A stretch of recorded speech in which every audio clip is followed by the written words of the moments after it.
वैसे तो जो हम शिरडी में रहते हैं और हर एक को मालूम है कि शिरडी में आए तो सबसे पहले उंगली ऊपर उठती, जैसे कि साईं बाबा ने बताया कि सबका मालिक एक है, चाहे कोई भी धर्म का हो, सबका मालिक एक है। हर साल के मुताबिक जितनी खुशी जो है तो मिलती है, उससे डबल खुशी जो है तो आज महसूस हुई कि हमने इन बच्चों के चेहरे पर जो खुशी देखी, तो उस खुशी की वजह से हमारे खुशी के अंदर 4 चांद लग गए कि सही जगह पर हमारा जो है तो माल लगा और ये खुश हो गए, तो इसका मतलब ये है कि अल्लाह खुश होगा।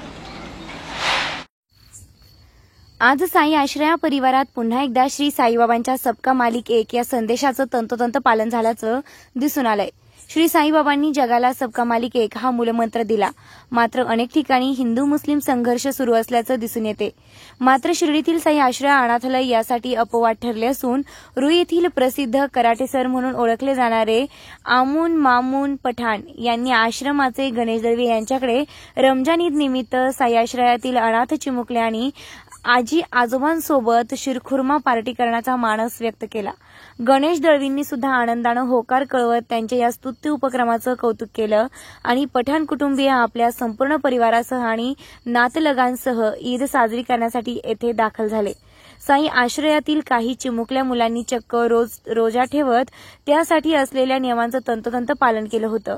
त्यांचं सुद्धा उपस्थितांनी कौतुक केले, तर पठाण कुटुंबातील महिलांनी साई आश्रयाच्या स्वयंपाकघराचा ताबा घेत अत्यंत रुचकर कांदा आणि बटाटा भजे, गुलगुले आणि अमृततुल्य शिरखुर्मा बनवत उपस्थितांची आणि चिमुकल्यांची मने तृप्त केली आहे। या सुंदर कार्यक्रमासाठी मुस्लिम समाज बांधव आणि काही मौलाना सुद्धा हजर होते। त्यांनी सुद्धा लहान चिमुकल्यांना रोजा म्हणजे काय, रमजानच्या पवित्र महिन्याची संपूर्ण माहिती सोप्या भाषेत दिली आहे। घर में एक प्याला रखा हुआ था और आप जो है 2 दिन से भूखे थे, लेकिन बाहर से मेहमान जो है थके हारे आए थे, आपने वो दूध का प्याला उनको दे दिया। तो दूसरों की खिदमत करना, दूसरों की भूख मिटाना, दूसरों के काम आना, इसमें जो खुशी महसूस होती है, ये जो है पैसा दे करके मैं खुशी हासिल नहीं की जा सकती। जो दूसरों की सेवा में खुशी मिलती है, वो सेवा करने पैसा देकर वो खुशी हासिल नहीं की जा सकती। इसलिए यहाँ आए हुए तमामी हजरात से मैं गुजारिश करता हूँ कि हम इस अनाथ आश्रम के अंदर कभी कभार आया करें। यहाँ के बच्चों के लिए जो है, जैसे आज कराटे सर ने और दीगर हजरात ने जो है शिरखुर्मे का प्रोग्राम रखा है, ताकि ये बच्चे भी हमारे साथ ईद के अंदर शामिल हो। यहाँ पर जो है हर धर्म का जो है त्यौहार मनाया जाता है, तो सब जो है इस त्यौहार के अंदर शामिल हो, हमारी खुशी के अंदर शामिल हो। इनकी भी जो है समझ में आए कि हर धर्म के एतबार से जो है खुशी मनाने का एक तरीका अलग होता है। तो हम यहाँ पर आए हैं, सर ने ये प्रोग्राम रखा है, तो मैं बस इतना कहना चाहूंगा कि ये बच्चों के साथ प्यार, हमदर्दी, उनकी खिदमत करना, उनके लिए जो है खाने का इंतजाम करना, कपड़ों का इंतजाम करना, ये भगवान की जानिब से जो मिला होता है वही हम आप पर लुटाते हैं, वही जो है लोग आकर के लुटाते हैं। और आपकी खिदमत में इन तमाम चीजों को पेश करना, आपकी खिदमत में इन तमाम चीजों को लगाना, ये हमारा जो है कर्तव्य है, हमारा सौभाग्य है। ये कोई हम एहसान नहीं कर रहे आप पर। ओम साईराम। आज शिरडी साई बाबा के पावन भूमि में जो साई आश्रया परिवार 2013 साल से चल रहा है, तो कम से कम अभी 10 साल होने को आए। सबका मालिक एक नाम से जो संस्था यहाँ पे शुरू की थी, तो 10 साल में आज तक यहाँ पे 120 बच्चे और कुल 65 लोग जो बुज़ुर्ग लोग हैं, ऐसे लोग यहाँ पर रहते हैं जिनका कोई नहीं, उनको यहाँ पे साई आश्रय दिया जाता है। और हर साल में हर धर्म का त्यौहार यहाँ पे मनाया जाता है। उसी तरह जैसा संस्था का नाम है सबका मालिक एक, उसी तरह इस आश्रम में सभी जाति धर्म के बच्चे बुज़ुर्ग लोग यहाँ पे रहते हैं। कोई बच्चे और बुज़ुर्ग लोग ऐसे भी हैं कि जिनका कोई धर्म, कोई जाति, कोई नाम, कोई आता पता नहीं है, तो उनको साई आश्रय का नाम और मेरा नाम देकर उनको आगे उनका डेवलप किया जाता है, उनका भविष्य अच्छा करने की कोशिश की जाती है। तो इस मौके पर आज एक तो अक्षय तृतीया दिन भी महोत्सव था और दूसरी बात आज रमजान ईद भी था।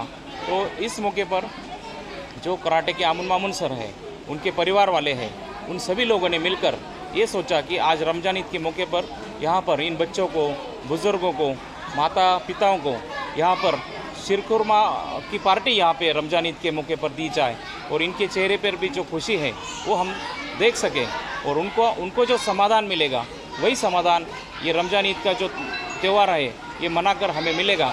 ऐसी सोच उनके दिल में थी, तो वो सोच लेकर जो साईं बाबा का संदेश है, सबका मालिक है एक, वो संदेश लेकर इन लोगों ने बहुत ही अच्छे से साई आश्रय परिवार में ये त्यौहार आज मनाया गया और अच्छे से इन बच्चों को शीरखुरमा की पार्टी देकर इन रमजान ईद का महत्व उनको दिया।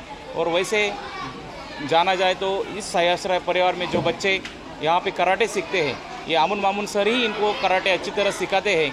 अच्छी तरह कराटे नहीं, उनको अच्छा रहना, अच्छा बर्ताव करना, ये सारे संस्कार भी उनकी तरफ से यहाँ पे बच्चों को दिए जाते हैं। तो हमें बहुत खुशी होती है कि जब यहाँ पे सर आते हैं, बच्चों को पढ़ाते हैं, अच्छे शिक्षा देते हैं। तो ये रमजान ईद का महत्व जब उन्होंने खुद रोज़ा पकड़ा था, 1 महीने का उपवास था, तो बच्चे उनको हर तरह का क्वेश्चन उनको करते थे कि आप उपवास क्यों करते हैं, कैसा उपवास होता है, क्या होता है। तो ये सब जानकारी बच्चों को उन्होंने दे दी, तो बच्चों को भी लगा कि हमने भी वो उपवास पकड़ना चाहिए। तो आखिर में जो 27-28 तारीख के जो बड़े उपवास थे रोज़ा के, रमजान ईद के, तो 40-50 हमारे साई आश्रय के बच्चों ने वो कम से कम 2 दिन के रोज़ा भी पकड़े थे और देखा उसमें कि क्या होता है। तो इन्होंने उनको सिखाया था कि अच्छा बोलना है, झूठ नहीं बोलना है, किसी को गलत नहीं बोलना है, गलत नहीं सुनना है, किसी के बारे में गलत नहीं बोलना है। ये सब शिक्षा उनको देकर जो उपवास पकड़ा है 2 दिन का, तो उनमें काफ़ी बदलाव आया, काफ़ी उनमें एक सीखने को मिला कि अच्छा क्या होता है, धर्म क्या होता है, धर्म की अच्छाई क्या होती है। ये सब चीज़ें इन बच्चों को सीखने को मिली। तो हमें बहुत खुशी होती है कि इन बच्चों को इन्होंने बहुत अच्छे से यहाँ पे संस्कार दिए, अच्छे से स्पोर्ट का जो कराटे प्रशिक्षण है वो दिया और आज रमजान ईद के मौके पर उनको शीरखुरमा पार्टी खिलाई। तो ये सब अच्छा यहाँ पे जो बाबा का संदेश है, सबका मालिक एक, यही काम तो बाबा का होता था और यही काम उन्होंने किया है। तो मैं सब इन मुस्लिम बांधवों को तो पहली बार रमजान ईद की बहुत बहुत मुबारक आज देता हूँ और दूसरी बात इनको बहुत बहुत बधाई देता हूँ, बहुत बहुत आभार व्यक्त करता हूँ कि इन्होंने साई आश्रय परिवार में बहुत ही अच्छे से खुशी के साथ, दिल के साथ ये त्यौहार इन बच्चों के साथ, बुजुर्गों के साथ मनाया। ओम साई राम। साई आश्रयामध्ये एक आगळा वेगळा कार्यक्रम शीरखुरमा पार्टी ज्याला म्हणतात, ही पार्टी जे आपण पाहतो एक राजकारणी लोकांमध्ये दिली जाते, पण आम्ही असा विचार केला की हे खरं जे यांना द्यायला पाहिजे की ज्यांना भेटत नाही किंवा ज्यांना खरोखर या दिवसाची आतुरता असते का आम्हाला शीरखुरमा खायला भेटेल, गुलगुले खायला भेटेल, तर ती पार्टी मी ठरवलं का आमच्या सवंगडी जे आहे मित्र कंपनी त्यांनी मिळून ते म्हटले, मी त्यांना सांगितलं की आपल्याला इथे एक पार्टी द्यायची आहे शीरखुर्माची, तर ते तयार झाले आणि ती पार्टी आज आपण ठेवलेली आहे। तर मी जवळपास 6 महिन्या तर मुलांना प्रत्येक गोष्ट मी सांगत असतो, म्हणजे सुसंस्कृत कसे बसून पाणी पिल्यानंतर काय होतं आणि जेवायला कसं बसलं पाहिजे, कोणासंग कसं बोललं पाहिजे, मोठ्या माणसासंग कसं बोललं पाहिजे, मुलासंग कसं बोललं पाहिजे, हे सर्व मी मुलांना 10 मिनिटं बसून सर्व काही सांगत असतो। तर रमजानचा महिना सुरू झाला आणि आम्ही उपास सुरू केले, तर मुलांनी काही प्रश्न केले, उपास कसे असतात, काय असतात, तर म्हटलं मग त्या मुलांना मी उपासाचं सांगितलं की उपास कशासाठी असतात। उपास फक्त हा उपाशी राहून उपास होत नाही, तर उपास असा असतो की डोळ्याचा उपास असतो, वाईट पाहायचं नाही, कानाचा उपास असतो, वाईट ऐकायचं नाही, आणि हाताचा उपास असतो कोणाला मारायचं नाही, आणि तोंडाचा उपास असतो म्हणजे जिभेने तोंडाने कोणाला वाईट बोलायचं नाही। हा झाला पूर्ण शरीराचा उपवास। तर ह्या गोष्टी नुसतं पाणी न पिणं किंवा जेवण न करणं हा उपवास नाही, तर ह्या गोष्टी त्याला सर्व काही अनुसंग असतात। त्यामुळे आपल्या बॉडीला जे आपण आपल्या बॉडीला कंट्रोल करू शकतो आणि बॉडीमध्ये जे काही एक्स्ट्रा जे गोष्टी झालेल्या असतात, तर ह्या गोष्टी पूर्णतः उपवास झाल्यानंतर त्यानंतर या गोष्टी संपतात आणि आपल्या शरीराला जे गोष्ट आवश्यक असते ती शिल्लक त्यासाठी हा उपास असतो. तर हा उपास आपल्या साई आश्रयातल्या मुलांनी समजून सांगितल्यानंतर जवळपास 50 मुलांनी 2 उपास पूर्णतः त्यांनी सर्व नियम पाळले.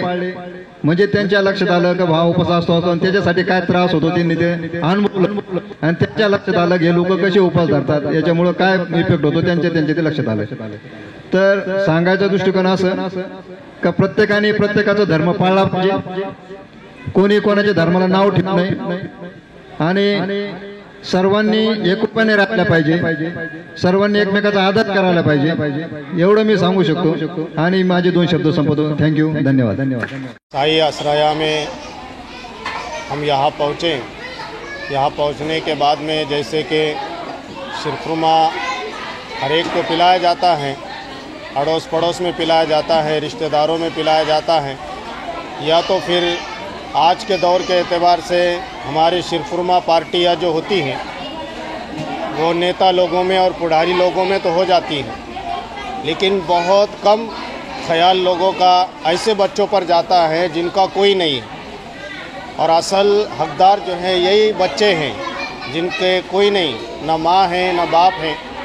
और ऐसे लोग जो बड़ी उम्र के हैं जिन पर उनके जो हैं बच्चे ध्यान नहीं देते, ऐसे बच्चों का जो पालन पोषण यहाँ पर जो है माँ बाप बनकर हमारे गणेश भाऊ दळवी करते हैं. तो हमने सोचा कि जो है ये शिरखुरमा पार्टी जो है ऐसे बच्चों में हो. वैसे भी हमारे त्यौहार जो हैं उसमें हर वक्त जो है गरीबों का और जो है यतीम बच्चों का ख्याल रखा जाता है, या फिर वो औरतें जो बेवा हो चुकी हैं पहले उनका हक हमको अदा करना पड़ता है, उसके बगैर हमारी कोई ईद नहीं होती.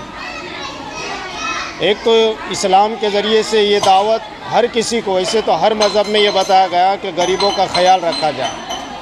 जब हम गरीबों का ख्याल रखेंगे तो जो है हमारे पास माल भी होगा और सब कुछ होगा. इसलिए कि जो है कम से कम रुपए में 10-20 पैसे के हकदार तो ये गरीब लोग होते हैं. जितना हमने कमाया वो सब हमारा नहीं है. तो शिरखुरमा की पार्टी यहाँ पर दी गई. जब हम यहाँ पर आए तो हमें ये भी नहीं मालूम था, ख़ास तौर से मुझे नहीं पता था, हमारे भाई जो बड़े भाई हैं आमुन और मामून भाई, इन्होंने बताया कि जो है हमको साई आश्रया में जो है तो शिरखुरमा पार्टी देना है जहाँ बच्चे छोटे छोटे हैं और यतीम हैं. लेकिन यहाँ आने के बाद एक बात ये भी मालूम हुई कि यहाँ साई आश्रया के अंदर हर मज़हब का बच्चा है. कोई ऐसी जात नहीं होंगी जिसका यहाँ पर बच्चा नहीं होगा.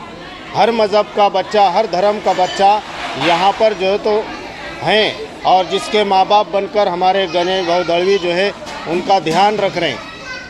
और इसी तरीके से हमने एक चीज़ और देखी, हम तो सिर्फ बच्चे का सुन रहे थे, लेकिन यहाँ आने के बाद देखा हमने कि बहुत सारे ऐसे बुज़ुर्ग लोग जो तकरीबन जो है 60, 65, 70 साल के लोग हैं, वो भी ऐसे जिनको जो है तो ऊपर ध्यान नहीं दिया जाता, उनका भी ध्यान जो है बच्चा बनकर हमारे दळवी साहब जो है तो रख रहे हैं कि उनको अपने माँ बाप के रूप में जो है तो उन्होंने कबूल किया और ख़ुद बच्चे बन गए. एक तरफ बच्चों के माँ बाप भी बन रहे हैं और जो बड़ी उम्र वाले हैं उनका खुद का बच्चा बनकर ये उनकी परवरिश कर रहे हैं. तो हमारे दळवी साहब ने सबके लिए ये बात बताई कि जो है हम सब एक हैं. वैसे तो जो हम शिरडी में रहते हैं और हर एक को मालूम है कि शिरडी में आए तो सबसे पहले उंगली ऊपर उठती, जैसे कि साईं बाबा ने बताया कि सबका मालिक एक है.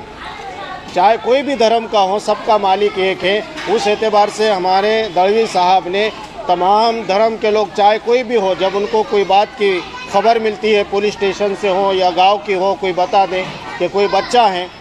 और इसी तरीके से 7 दिन का बच्चा हमने यहाँ पर आकर सुना कि 7 दिन का बच्चा जिसको छोड़ा गया, इन्होंने जो है कैसा उसकी परवरिश की होंगी, ये तो वही जानते हैं कि कितने तकलीफ़ के साथ इन्होंने उसको जो है पाला पोसा होगा, कैसे जो है तो उसकी परवरिश की होगी. तो हम जो है तमाम लोगों की तरफ से भी दळवी साहब का बहुत बहुत शुक्रिया अदा करते हैं कि वो बहुत बड़ा काम अंजाम दे रहे. और जैसे कि हमारे प्रेषित मोहम्मद सल्लल्लाहु अलैहि वसल्लम ने भी बताया कि जो गरीब बच्चा, यतीम बच्चा होता है, अनाथ बच्चा होता है, अगर प्यार से, मोहब्बत से उसके सर पर हाथ भी फेरोगे तो हाथ के नीचे जितने बाल आएंगे तो उसके बदले में एक एक पुण्य, एक एक नेकी जो है उस आदमी को मिलेगी. और ये बच्चे वही चाहते हैं कि हमको कोई प्यार करने वाला मिले. कोई मोहब्बत करने वाला मिले तो दलवी साहब उस काम को अंजाम दे रहे, तो हम उनका शुक्रिया भी अदा करते हैं और उनसे गुजारिश भी करेंगे कि अगर किसी चीज़ के वक्त किसी मौके पर अगर हम उनके काम आते तो बहुत बड़ी बात है, वो हमको याद करें। हम इंशाल्लाह हम उनके कंधे से कंधा मिलाकर चलेंगे। हर साल के मुताबिक जितनी खुशी जो है तो मिलती है, उससे डबल खुशी जो है तो आज महसूस हुई कि हमने इन बच्चों के चेहरे पर जो खुशी देखी, तो उस खुशी की वजह से हमारे खुशी के अंदर 4 चांद लग गए कि सही जगह पर हमारा जो है तो माल लगा और ये खुश हो गए, तो इसका मतलब ये है कि अल्लाह खुश होगा। प्रतिनिधी प्रशांत अग्रवाल सह सुवर्णा ताकटे, साई दर्शन शिर्डी।